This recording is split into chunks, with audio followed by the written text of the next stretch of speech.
wenda si njye nyine arimo n'abandi nyine, ariko ku bwanjye yumve ko mushimiye cyane. Ni umwana mwiza ufasha abandi, ndetse ikintu navuga nyine umutima afite azawukomeze, kandi Imana imwongere imuhe ibirenze ibyo afite, abashe no kuzamura n'abandi bakiri inyuma. Njya kwinjira muri social media mu gukina filime, nakundaga filime cyane. Nicaraga mu rugo aho nicaye nkaba ndi kureba filime, nabo mfite agatelefone nkajya kuri YouTube kureba filime, nkavuga wayi kuki njyewe ibi nabikora, kubera iki nabikora.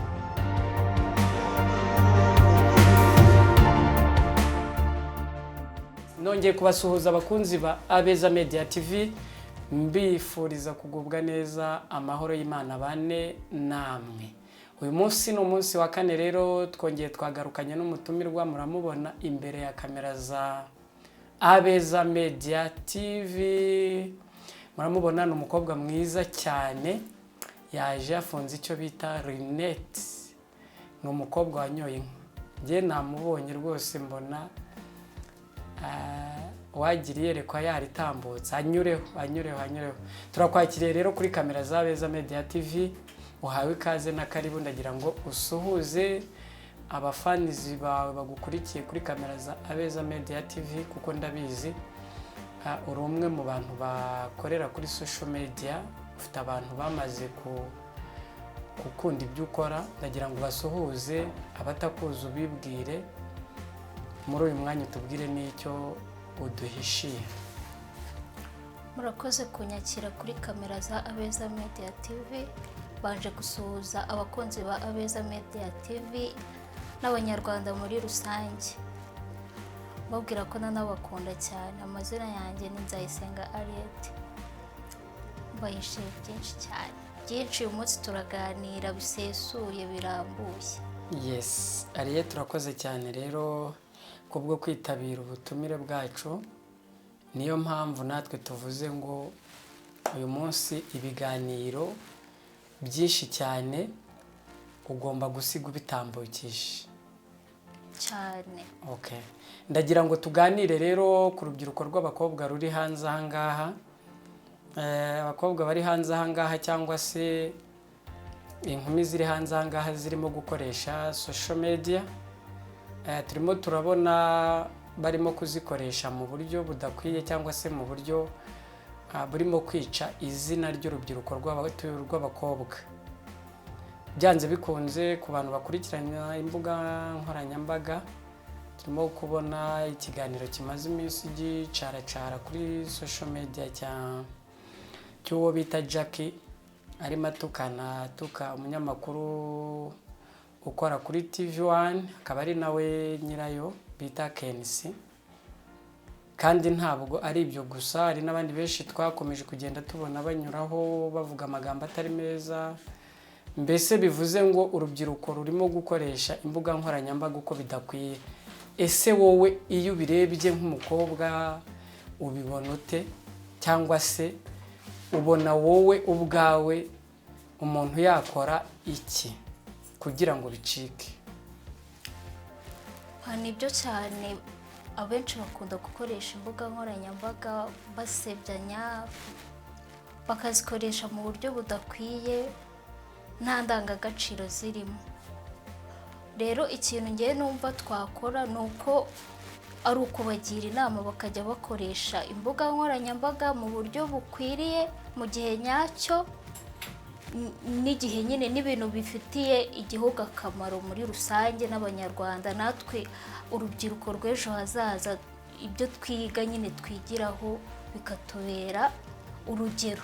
Apana urumva nje nkatukana murumuna wanjye, nawe ejo yavuga ati katwitse, nawe ejo akaza agatukana. Bityo nyine imbuga nkoranyambaga zikamamara mu magambo mabi, ariko atari byo, ntabwo ari byo bikwiriye. Ikintu gikwiriye ni ukuzamura abanyarwanda muri rusange mu muco nyine nyarwanda nk'uko byahoze. Umukobwa akagira indangagaciro, umuhungu akagira indangagaciro. Umva igihugu nyine tukacyubaka mu buryo bunogeye, apana byo kuza ku mbuga abambaye ubusa, abasebanya, abatukana, abarwana. Ntabwo ari byo biba bikenewe mu banyarwanda. Haba hakenewe icyo umuntu w'umwana nawe yareba akigiraho, akavuga ati uyu yakoze iki, nanjye mfite intego zo gukora iki, nkagera n'aho runaka yageze kubera ko yakoze igikorwa cyiza cy'indashyikirwa. Yes, yego. Nibyo, iyo ni inama nzima wagira abakobwa bakoresha imbuga nkoranyambaga baciye mu kubahuka bo batakubahutse no gukoresha amashusho atari ngombwa n'amagambo adakenewe kuri social media. Ubundi abakobwa ba mbere cyangwa se abakobwa barezwe bafite uburere, tuzi neza ko ari abantu bubahaga abantu bakuru babaruta, cyangwa se uretse n'ababaruta n'abo baruta babashaga kwigengesera. Ese ibi birimo kuba byaba ari aho igihe kigeze, cyangwa no kubera izi mbuga nkoranyambaga zibashuka zigatuma bajya mu bintu bitari bikwiye? Ntabwo ari ukuvuga ngo naho igihe kigeze, ahubwo kubera gushaka viyuzi bituma buri muntu akora icyo atakagombye gukora. Akavuga ati nikiraka ku rubuga runaka karatwika karahitinga mbone viyuzi. Rero ntabwo ariko kera byakoraga, kandi nta nubwo ari nacyo kibitera, ahubwo ni kuvuga ngo mbone viyuzi, mbone abafana biciye muri ubwo buryo. Ariko se wowe ubona ibi bintu bikwiye byo kuba umuntu yashakira viyuzi mu kubahuka abantu, cyangwa se gukoresha amashusho y'urukozasoni ku mbuga nkoranyambaga? Oya, ntabwo bikwiye. Utanabikoresheje nabwo byakundwa, ntabwo bikwiye. Yego, abantu benshi dukunda kabaye, dukunda intambara, ariko ntabwo zakakwiye gucisha ku mbuga nkoranyambaga, kuko harimo barumuna bacu baba bari kubyiga nabo.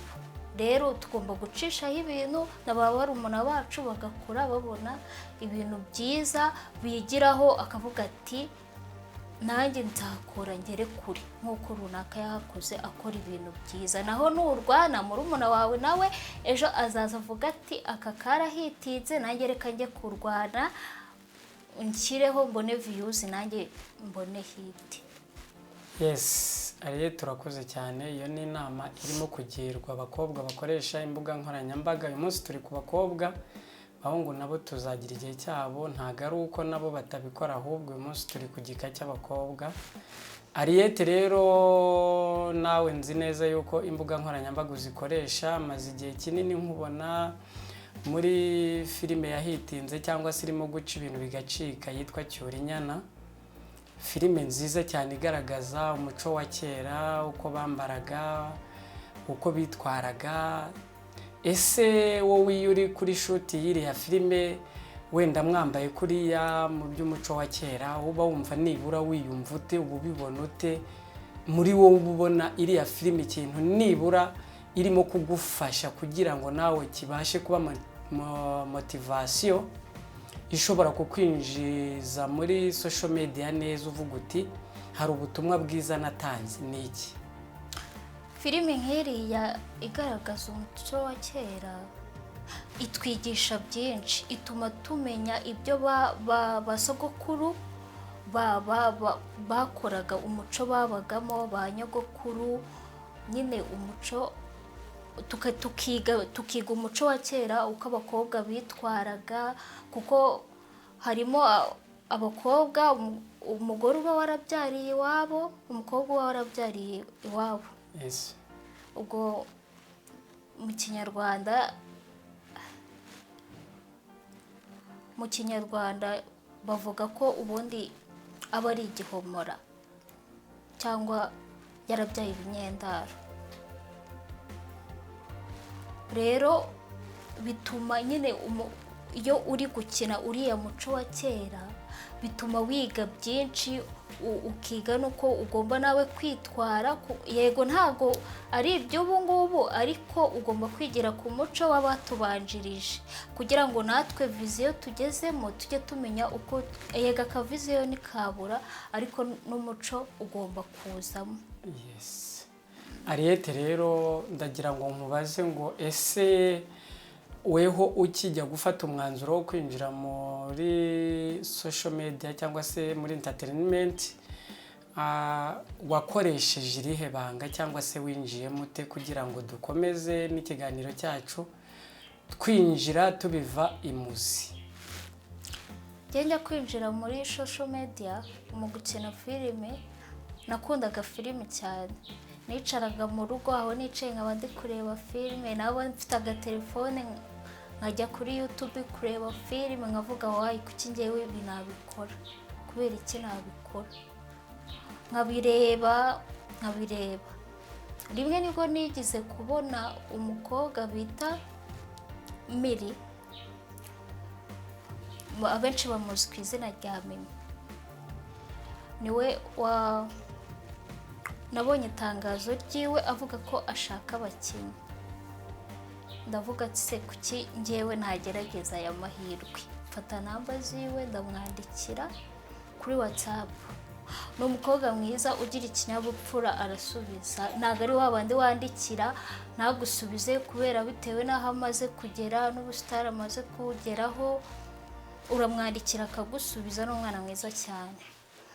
Ndamwandikira turavugana kuri WhatsApp, arambwira uzaze gukora casting, tuzakora casting. Nabwira okay nta kibazo, ngiye gukora casting ndayitsinda. Nibwo natangiye gukina filime binyuze kuri uwo mukobwa bita Mimi. Nanamushimira cyane, n'umwana mwiza cyane kuko afasha abana bakiri bato bakizamuka, kubona nyine umuntu w'umusitari ufata abana bagenda bazamuka akabamotiva, twabyita kubimotiva. Nacyo ni ikintu cyiza cyane kandi Imana yakagombye kumuhembera. Yes, nuko uravuze uti uruhare rwanjye rwo kwinjira muri sinema ntabwo ari njyewe gusa, ahubwo ni umuntu Imana yakoresheje wo bita Mimi, ari nako umusabira umugisha cyangwa se umushimira byimazeyo. Ni ukuri tujye tumenya gushima tukiriho, njye nkunda kubivuga cyane. Uyu munsi wa none Miri agize atya kwinjije muri sinema nyarwanda, agukubise hit, none nawe buri cyamamare muri social media, ugeze kure, urimo uraca ku mbuga nkoranyambaga zitandukanye, ibiganiro, amafilime, ibiki byose. Ni ukuvuga ngo Mimi niwe wabaye fondateri wo kugira ngo wibone muri industry. Yego. Reka nkuha akanya rero nibura k'umunota umwe gusa mu marangamutima yawe. Abandi tuzi uko binjira babaciye amafaranga, abandi babaciye ibindi biguzi. Nge nkuha umwanya nibura w'umunota umwe ushimire Mimi Mireille, umuhe icyubahiro akwiye, unamubwira abanyarwanda batamuzi n'abakeneye kwinjira muri sinema bari wa mafaranga baca ku bandi hirya, bamenye inzira nibura bagomba kunyuramo. Kandi nzi neza ko ubutumwa buzagera kure, nawe ubwe buzamugeraho. Tumusabiye umugisha. Ni ukuri kw'Imana Mimi ndamushimiye, yumve ko mushimiye cyane. Wenda si njye nyine, arimo n'abandi nyine, ariko ku bwanjye yumve ko mushimiye cyane. Ni umwana mwiza ufasha abandi, ndetse ikintu navuga nyine umutima afite azawukomeze, kandi Imana imwongere imuhe ibirenze ibyo afite, abashe no kuzamura n'abandi bakiri inyuma, nabo abazamura bageze nk'aho natwe yatuzamuye akatugeza, kuko ni umwana mwiza cyane ku buryo mutabyumva.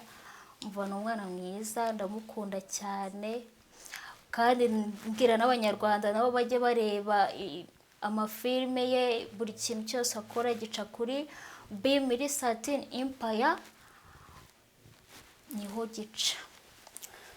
Yes, Ariete rero ashimiye Miri kandi amubwira yuko ibyo yamukoreye akibizirikana. Ariete nawe rero turagushimiye kubwo kutwitabira ukaza kuduhereza ibiganiro. Ni ukuri jya ukomeza ubane natwe, aho tugukeneye twitabe.